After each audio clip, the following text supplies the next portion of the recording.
Hello dear viewers, আসসালামু আলাইকুম। আশা করি সকলে ভালো আছেন। আজকে আমরা এসএসসি জব এবং অ্যাডমিশন পরীক্ষায় আসে এমন একটি টপিক নিয়ে হাজির হয়েছি, আর সেটি হচ্ছে ট্যাগ কোয়েশ্চেন।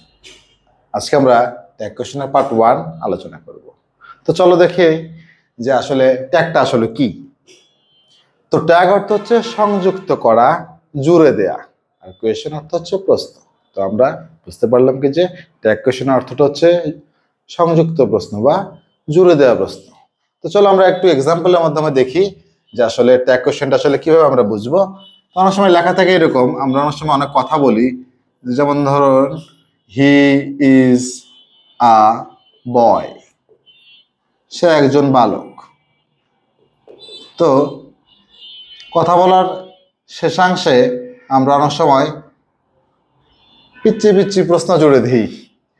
তো সেটা হচ্ছে কি, তাই নয় কি, তাই কি, সে কি, ঠিক কিনা, বা আমরা অনেক সময় বলি চিল্লা এখন ঠিক কিনা। হ্যাঁ, ঠিক আছে। এই যে পিচ্ছি পিচ্ছি প্রশ্নগুলো আমরা শেষাংশে অ্যাড করি, সেই প্রশ্নগুলো কি বলা হয়? ট্যাগ কোয়েশ্চেন, অর্থাৎ সংযুক্ত প্রশ্ন। অর্থাৎ বক্তা তার বক্তব্য সম্পর্কে শ্রোতার মতামত যাচাইয়ের জন্য বক্তব্য শেষে যে ছোট ছোট প্রশ্ন জুড়ে দেয়, তাই ট্যাগ কোয়েশ্চেন। তো চলো দেখি আমরা ট্যাগ কোয়েশ্চেন স্ট্রাকচারটা আমরা এখন একটু দেখব। তো ট্যাগ কোয়েশ্চেনটাতে অ্যাট ফার্স্ট থাকবে স্টেটমেন্ট। শুরুতে একটা স্টেটমেন্ট থাকবে, তারপরে একটা কমা চিহ্ন থাকবে, তারপরে শেষে ট্যাগ কোয়েশ্চেন আমরা বসাবো, এবং ট্যাগ কোয়েশ্চেনের শেষে একটা প্রশ্নবোধক চিহ্ন আমাদেরকে দিতে হবে।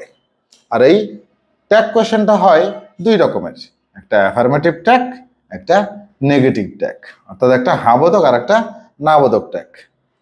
তো অ্যাফার্মেটিভ ট্যাগটা কি? এই যে অ্যাফার্মেটিভ ট্যাগ বসাতে হলে আমাদেরকে auxiliary verb plus subject plus শেষে প্রশ্নবোধক চিহ্ন দিতে হবে। তো আরেকটি কথা বলে রাখি, সেটা হচ্ছে যে ট্যাগ আসলে কারা, অর্থাৎ যত সাহায্যকারী ভার্ব আছে সবগুলো হচ্ছে ট্যাগ। তো এই যে do verb, be verb, have verb এবং মডাল ভার্ব, এই সবগুলি হচ্ছে ট্যাগ কোয়েশ্চেন। এগুলো ছাড়া ট্যাগ কোয়েশ্চেন গঠন করা যায় না। আর এই ট্যাগগুলি একবার হয় হাবোধক, একবার হয় নাবোধক। অর্থাৎ স্টেটমেন্ট যদি হাবোধক হয় তাহলে ট্যাগটা হবে নাবোধক, এবং স্টেটমেন্ট যদি নেগেটিভ হয় ট্যাগটা হবে হাবোধক। তো আমরা একটা উদাহরণ দেখি ট্যাগের হাবোধক নাবোধকের। এই যে হাবোধক ট্যাগটা হবে is she, will he, does he, do I. আর নেগেটিভ স্টেটমেন্টটা হবে, যে স্টেটমেন্টের যে ট্যাগটা হবে সেটা হবে অক্সিলারি ভার্ব প্লাস এই যে এন অ্যাপোস্ট্রফি নট, অর্থাৎ সাহায্যকারী ভার্বের যে ট্যাগটা হবে সেটার কন্ট্রাক্টেড ফর্ম হবে, সংক্ষিপ্ত রূপ হবে। যেমন নটকে আমরা পুরোপুরি এইভাবে লিখবো না, আমরা এই যে is, N apostrophe T, isn't, এইভাবে আমরা লিখবো। তো পরীক্ষা আমরা এইভাবে লিখবো, নচেত মার্কস কিন্তু পাওয়া যাবে না। তো আমরা লিখবো ইজন্ট শি, ওন্ট হি, এইভাবে আমাদেরকে ট্যাগটা লিখতে হবে। আর আরেকটা বিষয় মনে রাখবে, ট্যাগের সাবজেক্ট সব সময় প্রোনাউন হয়। ট্যাগের সাবজেক্ট সব সময় প্রোনাউন হয়, আমরা কখনো নাউন লিখতে যাব না। নাউন লিখলে আমাদের মার্কস আমরা পাবো না। তো আমরা একটা এক্সাম্পল দিই, যে he does not go to school, সে বিদ্যালয়ে যায় না। আমরা একটা স্টেটমেন্ট লিখলাম, শেষে ট্যাগ আমরা রাখলাম, এখানে আমরা কি ট্যাগ দিব। তো আমরা দেখি স্টেটমেন্টটা কি, he does not go to school, সে বিদ্যালয়ে যায় না। তাহলে স্টেটমেন্টটা হচ্ছে নেগেটিভ, তাহলে ট্যাগটা হবে পজিটিভ। তাহলে এখানে সাহায্যের ভার্ব হিসেবে ডাজ নট রয়েছে, তো আমরা এখানে লিখবো শুধু ডাজ, আর সাবজেক্ট হিসেবে আমরা এখানে প্রোনাউন যোগ করবো হি, ডাজ হি।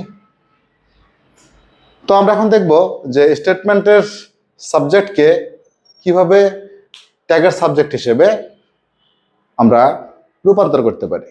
তো চলো সেটা আমরা দেখি। তো স্টেটমেন্টের সাবজেক্টে যদি ব্যক্তি পুরুষ হয়, যেমন মন, জোসেফ, সামিরা, সামিরা মেয়ের নাম, যদি ব্যক্তিটা পুরুষ হয় সেক্ষেত্রে আমরা ট্যাগের সাবজেক্ট লিখবো হি।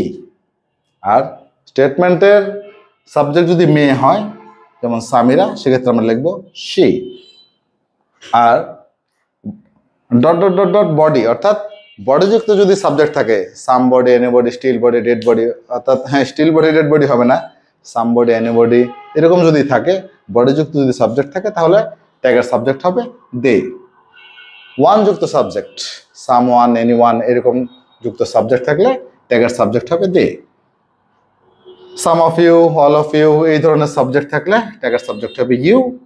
All of them, none of them, some of them এগুলো থাকলে ট্যাগের সাবজেক্ট হবে দে। এরপরে dash of us, none of us, some of us এগুলো থাকলে ট্যাগের সাবজেক্ট হবে উই। আল্লাহ বা গড এটা যদি সাবজেক্ট হয় সেক্ষেত্রে ট্যাগের সাবজেক্ট হবে হি, কিন্তু অবশ্যই এইটা আপনারা আপার কেসে আপনারা লিখবেন। এরপরে আসি আমরা, যা ধরা যায় না, ছোঁয়া যায় না, গোনা যায় না এইরকম যদি কিছু সাবজেক্ট থাকে স্টেটমেন্টে সেক্ষেত্রে ট্যাগের সাবজেক্ট হবে ইট। ধরা যায় না যেমন লাভ, অনেস্টি, ধরাও যাচ্ছে না, ছোঁয়াও যাচ্ছে না। আর এরপরে আরেকটা লেখা রয়েছে গোনা যায় না, সল্ট, সুগার এইগুলো আমরা গুনতে পারবো না, আপনি চাইলে গুনতে পারেন। তো এগুলো যদি ট্যাগের সাবজেক্ট থাকে, স্টেটমেন্টের সাবজেক্ট থাকে সেক্ষেত্রে ট্যাগের সাবজেক্ট হবে ইট। যদি অল থাকে ট্যাগের সাবজেক্ট সেক্ষেত্রে স্টেটমেন্টের সাবজেক্ট যদি অল হয় তাহলে ট্যাগের সাবজেক্ট হবে ইট। অল প্লাস নাউন যদি থাকে, অল প্লাস নাউন সাবজেক্ট হিসেবে থাকলে সেক্ষেত্রে আমরা কি দিব, দে বসাবো। এরপর আমরা সেই 1 + 2 + 3 যদি স্টেটমেন্টের সাবজেক্ট হয়, অর্থাৎ 1 বলতে এখানে ফার্স্ট পারসন, 2 বলতে সেকেন্ড এবং 3 বলতে থার্ড পারসন বোঝাচ্ছে, অর্থাৎ ফার্স্ট পারসন, সেকেন্ড পারসন এবং থার্ড পারসন যদি স্টেটমেন্টের সাবজেক্ট হয় তাহলে আমরা ট্যাগের সাবজেক্ট দেব দে। এরপরে 2 + 3 অর্থাৎ সেকেন্ড পারসন এবং থার্ড পারসন, আমরা এটা আরেকটা আলোচনা করি। 1 2 3 অর্থাৎ আই, ইউ অ্যান্ড হি এটা যদি স্টেটমেন্টের সাবজেক্ট হয় তাহলে আমরা ট্যাগের সাবজেক্ট দেব দে। এরপর আমরা সেই সেকেন্ড পারসন এবং থার্ড পারসন যদি you and he or she যদি ট্যাগ স্টেটমেন্টের সাবজেক্ট হয় সেক্ষেত্রে আমরা ট্যাগের সাবজেক্ট লিখবো ইউ। এরপর আমরা আসি যদি 3 + 3 অর্থাৎ স্টেটমেন্টের সাবজেক্ট যদি থার্ড পারসন হয়, দুইটা যদি পারসন থাকে সেক্ষেত্রে দুইটা যদি থার্ড পারসন হয় সেক্ষেত্রে আমরা ট্যাগের সাবজেক্ট লিখবো হি। এরপর আসুন আমরা দেশ এবং দোষ, দেশ এবং দোষ যদি দেখি স্টেটমেন্টের সাবজেক্ট রয়েছে সেক্ষেত্রে ট্যাগের সাবজেক্ট হবে দে। বস্তু যদি একটা বোঝায় তাহলে ট্যাগের সাবজেক্ট হবে ইট। এরপরে ব্যক্তি বস্তু যদি একাধিক বোঝায়, একের অধিক হয় সেক্ষেত্রে আমরা ট্যাগের সাবজেক্ট লিখবো দে। 1 যদি সাবজেক্ট হয় স্টেটমেন্টের তাহলে ট্যাগের সাবজেক্ট হবে হি। অ্যাডজেক্টিভের আগে যদি দা থাকে তখন সেই সাবজেক্টটা বহুবচন হয়ে যায়, সেক্ষেত্রেও ট্যাগের সাবজেক্ট হবে দে। দিস এবং দ্যাট এটা যদি স্টেটমেন্টের সাবজেক্ট হয় তাহলে ট্যাগের সাবজেক্ট হবে ইট। শিশু এবং ইতর প্রাণী, ইতর প্রাণী মানে যে গরু, ছাগল, ইঁদুর, ভেড়া এগুলো যদি থাকে তাহলে ট্যাগের সাবজেক্ট হবে ইট। তো আমরা একটা এক্সাম্পল দেখি যে আরেকটু মানে এক্সাম্পল দেখে দিই একটা, যে আমরা এগুলো লিখতেছি হি হ্যাজ আ পেন, তার একটি কলম রয়েছে, এটা ট্যাগ আমরা কিভাবে করব? তো আমরা জানি ট্যাগ সবসময় সাহায্যকারী ভার্ব হিসেবে ট্যাগগুলো ইউজ করা হয়। তো এখানে হ্যাজ উল্লেখ করে আছে, বাক্যটা যেহেতু অ্যাফার্মেটিভ আমাদেরকে ট্যাগটা করতে হবে নেগেটিভ, তাহলে আমরা লিখতে পারি হ্যাজন্ট হি। এখানে আরেকটা বিষয় লক্ষণীয়, যদি আমরা দেখি যে কোনো বাক্যের মধ্যে স্টেটমেন্টের মধ্যে যদি কোনো সাহায্যকারী ভার্ব না থাকে সেক্ষেত্রে আমরা ট্যাগ করব কিভাবে? যদি আমরা দেখি যে কোনো স্টেটমেন্টে হচ্ছে আপনার সাহায্যের ভার্ব নাই, যেমন এখানে রয়েছে হি রিডস আ নভেল, সে একটি উপন্যাস পড়ে। তো আমরা জানি যে ট্যাগ হিসেবে সবসময় সকল সাহায্যকারী ভার্বগুলি বসে, কিন্তু এখানে কিন্তু কোনো সাহায্যকারী ভার্ব নাই। তাহলে আমরা এক্ষেত্রে কিভাবে ট্যাগটা ইউজ করব আমাদের অ্যান্সারে।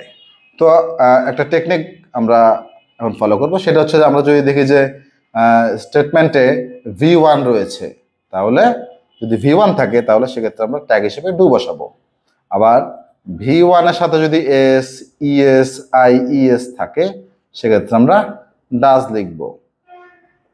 আর আমরা যদি দেখি যে স্টেটমেন্টের ভার্বটা V2 তে রয়েছে, অর্থাৎ পাস্ট ফর্মে রয়েছে, সেক্ষেত্রে আমরা ডিড বসাবো। তো ডিয়ার ভিউয়ার্স, আজকে এ পর্যন্তই। আশা করি আজকের আলোচনাটি বুঝতে পেরেছেন। আমাদের সাথে লাইক, কমেন্ট, শেয়ার করে আমাদের পাশেই থাকবেন। আসসালামু আলাইকুম।